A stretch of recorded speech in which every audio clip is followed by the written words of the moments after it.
Hello, everyone. I am Matt Carvalho, and with me is my guest at this time, the town manager of Stowe, Vermont, Mr. Charles Safford. I would first like to thank you so much for taking out the time to speak with me today. You're welcome. And now my first question I want to ask you is, what is it that made you want to become more involved in local government?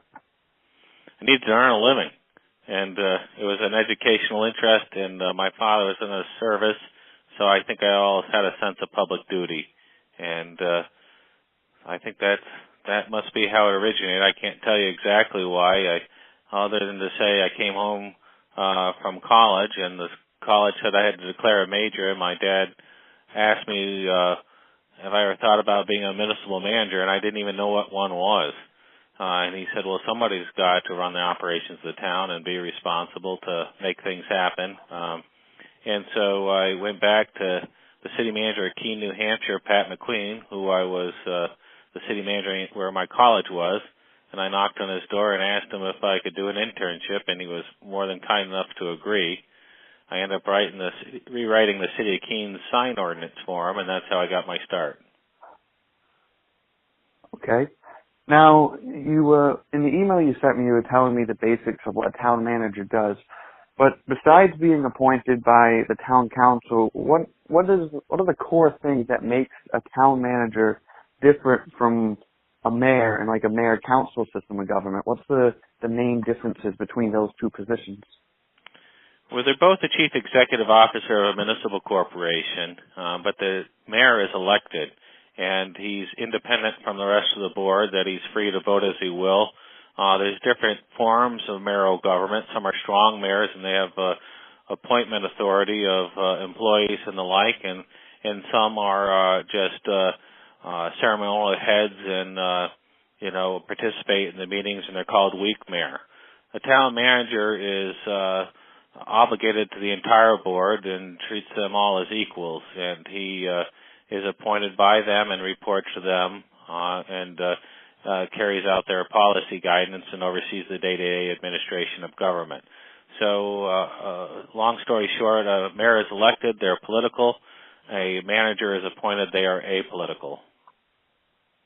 Now, when the council would pass a bill or pass a law, who would it be that would sign that into law? So I'm not so sure in a mayor. It may just be the mayor whose signature appears. But in the case of a local ordinance that's adopted, it would be in the council manager form of government, it would be the entire select board that would sign off on it. Generally in a mayor may have veto authority, like the governor does with the state legislature.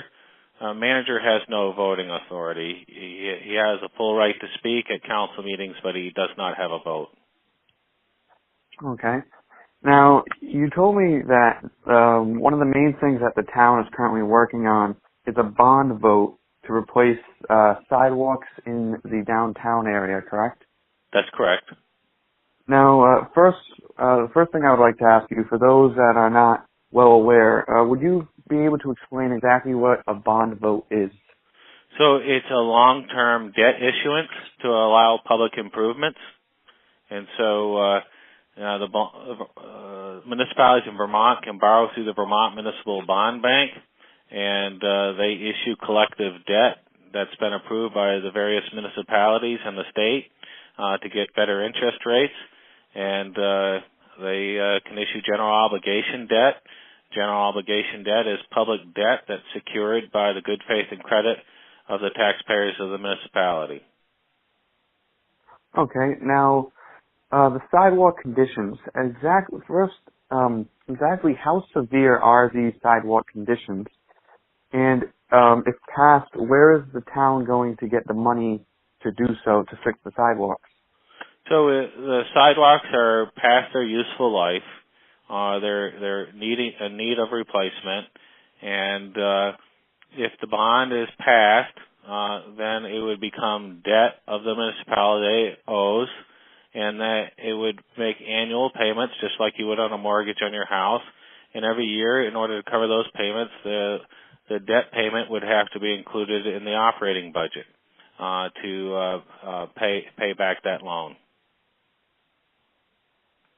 Now, you also said that there will be a bond vote to potentially bury or replace overhead utility lines. Now, if that's passed, will the town get the same money that they would be getting for the sidewalks? Yes, so they could issue a separate bond for that work, and the idea is to potentially do those projects simultaneously, but they'll be considered separately because there are two different projects that would make sense to do them at the same time, but if people don't vote for the overhead utilities, we'd still move forward with the sidewalk improvements. The sidewalks are in place. The overhead utility relocation or undergrounding would be an optional project for consideration. Now, which one would be more preferable, to bury or to just replace it as is? Well, I'm often fond of saying as a town manager, I'm not in the opinions business. That's up to the voters to decide how they want to spend their money. With that being said, the sidewalks are existing infrastructure that are deteriorated, and they've are liability at this standpoint. The overhead utility lines are more of an aesthetic issue. We have Stowe is a premier four-season resort destination. Some people say they are unsightly, and it would add to the character of the community for aesthetic reasons to move them off the main street, and that it would create a more vibrant downtown.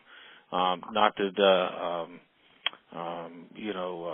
say that that's not important, but I wouldn't suggest how the voters ought to spend their money. That's something that the elected leaders in the community have to deliberate upon. My job is to put it together for their consideration. Now, as a town manager, what is it that you may be able to do in order to increase and help out the economy of the town of Stowe? Well, we provide excellent services and try to take care of our infrastructure to make an attractive place to live, work, and play and invest. I'm a believer that we can help out by doing what we do best, and that's providing quality infrastructure and sufficient capacity to attract private sector investment. Okay. Now, you also oversee all the municipal departments. Now, what, if any, new departments do you think could be used in order to help you and make your job a little easier and make the town a better place? Could you repeat that question, please? Now, you're the head of all the municipal departments. Now, what, if any, new departments would you like to be invented in the town to make your job a little easier and to make the town of Stowe a better and easier place to live in? I don't think we need any new departments per se. The town is a full-service community. We have our own electric department. We even have a mountain rescue. But some people have discussed, and there may be some merit to having a facilities director someday. Stowe owns a lot of public buildings. Some of those HVAC systems on those buildings are pretty complicated, and to some degree those buildings need a champion to ensure they're taken care of, and a voice to make sure their capital allocations are devoted to them for their upkeep, and have that expertise to do so. That's one area we don't have now. People often think about public works directors and bridges and roads and the importance to municipality. And while that's very true, the town also has a lot of assets tied up into buildings. Okay. Now, I would like to say that the roads would be the roads are still relatively safe, correct? Yes. But now, accidents happened, and it was, I believe, a couple weeks ago with the accident with two being killed on the road in Stowe. Now, what is it that could be done as the town manager with the head of the departments that you could try to help to make sure that things like this don't happen, to make sure the roads are a little safer to avoid anything like this happening again? Yeah, that's towns in Vermont have sovereign immunity from road liability. We can only do and improve what the voters will give us taxes to to do. I mean, the roads will never be perfect, especially in New England with harsh winter conditions. With that being said, there is a state highway, Route 100, that intersects with, in that case, Randolph Road, that is a town road. There is, I don't know the particulars of the accident or what caused it. It is not a standard T intersection. Potentially someone could tee up that intersection or install a roundabout to perhaps slow down traffic or improve visibility rather than the current configuration that exists today. Okay. Now, I hope this wasn't a waste of your time, but I want to say thank you for taking a few minutes to speak with me and to be able to help me better understand the government of Stowe and inform anyone who's listening about the town of Stowe. I really appreciate that. Yeah, I'd also like to add, certainly my empathy goes out to those that, knew the folks involved in the accident that recently occurred. But again, I don't know the particulars of what caused that accident. And there's always intersections that could be improved upon, but I don't. But I don't want to make it sound dismissive that of what occurred there was a horrible tragedy. Okay. Well, again, that's all the questions we have today. I do once again want to thank you so much for taking the time. Okay, you're welcome. All right, thank you. Yep, bye.